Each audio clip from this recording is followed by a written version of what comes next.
నవమాసాలు మోసి కని పెంచి పెద్ద చేసి ఉన్నత స్థానంలో నేర్పిన తల్లులు పరాయి పంచన చేరాల్సి రావడం సహజమైపోతున్న రోజులివి. జీవిత చరమాంకంలో పువ్వుల్లో పెట్టి చూసుకోవలసిన పిల్లలు తల్లిదండ్రులను గాలికి వదిలేస్తున్నారు. అలాంటి వారికి కొండంత భరోసా ఇస్తోంది కాకినాడలోని రోటరీ ఆశ్రయ స్త్రీల వృద్ధాశ్రమం. పిల్లలను పెంచి పెద్ద చేసి తమ వృద్ధాప్యాన్ని వారి అండలో గడపాలని భావించే తల్లిదండ్రుల్లో చాలా మందికి నిరాశే మిగులుతోంది. చాలా మంది పిల్లలు తల్లిదండ్రులను వారసత్వపు ఆస్తులిచ్చే బ్యాంకులుగానే భావిస్తున్నారు. అవసరం తీరాక రోడ్డున పడేస్తున్నారు. ఫలితం ఒకప్పుడు బాగా బతికిన వారు మలిసంధ్యలో దీనావస్థలో కాలం వెళ్లదీస్తున్నారు. కాకినాడలో అలాంటి వృద్ధులకు సేవలందిస్తోంది రోటరీ ఆశ్రయ వృద్ధాశ్రమం.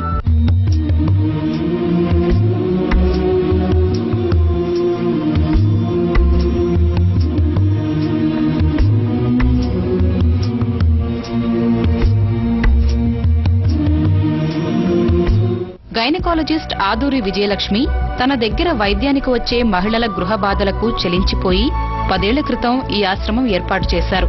2తో ప్రారంభమైన ఈ ఆశ్రమం ఇప్పుడు 50 మందికి సేవలందిస్తోంది. వృద్ధాశ్రమం ఏంటంటే చాలా మాలాంటి వాళ్ళకి మంచి పీస్ఫుల్ గా ఉంది, తర్వాత ఆధ్యాత్మికంగా ఉంది, స్నేహంగా ఉంది.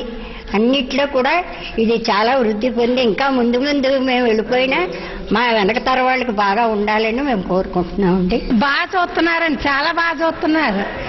ఏమీ లోటు లేదండి, ఏమీ లోటు లేదు. ఎంతో బాగా చూస్తున్నారండి. పార్వతి గారు చాలా బాగా చూస్తున్నారండి. ఆధ్యాత్మికంగాను స్నేహభావంగాను మాకు సదుపాయాలు కూడా ప్రెసిడెంట్ గారు వాళ్ళు చాలా బాగా చేస్తున్నారు. ఇప్పుడు బాగుంది. సమాజంలో ఎందరో స్త్రీలు రక్త సంబంధికులు బంధువుల నుంచి ఎన్నో అవమానాలు చీత్కారాలతో పాటు గృహహింసకు గురవుతున్నారని విజయలక్ష్మి ఆవేదన వ్యక్తం చేశారు. జీవిత చరమాంకంలో పిల్లలు తల్లిదండ్రులను పట్టించుకోవడం లేదని, వారి కోసమే ఈ ఆశ్రమం ఏర్పాటు చేశానని ఆమె చెబుతున్నారు. కుటుంబాల్లో ఇమడలేక లేదా వారిని సంరక్షించేవారు లేక, అంటే ఇప్పుడు చాలా దీర్ఘకాలం బ్రతుకుతున్నారు కదా, 80-90 ఏళ్ళు బ్రతుకుతున్నప్పుడు వాళ్ళ పిల్లలు కూడా 60-70 ఏళ్ళు వాళ్ళు ఉంటారు. వాళ్ళ అనారోగ్యాల వల్ల లేకపోతే వాళ్ళు ఏదో ఒక కారణాల వల్ల వాళ్ళు సంరక్షించలేకపోయినప్పుడు అలాంటి వారిని ఏం చేయాలన్నటువంటి పరిస్థితిలో, క్లిష్ట పరిస్థితిలో ఉన్నప్పుడు ఇలాంటి ఆశ్రయం కల్పిస్తే ఇక్కడ వారికి కొంచెం సంతృప్తిగా, సుఖంగా, సౌకర్యంగా ఉండటానికి అవకాశం ఉంటుంది. ఇలాంటిది ఒక ఏర్పాటు జరిగితే బాగుంటుందనే ఉద్దేశంతో ఇప్పుడు ఏర్పాటు చేయడం జరిగింది.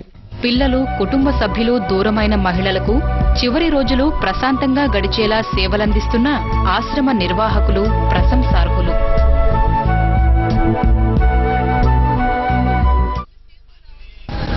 వివిధ జిల్లాల్లో ఈనాడు నిర్వహించిన ఆటో షో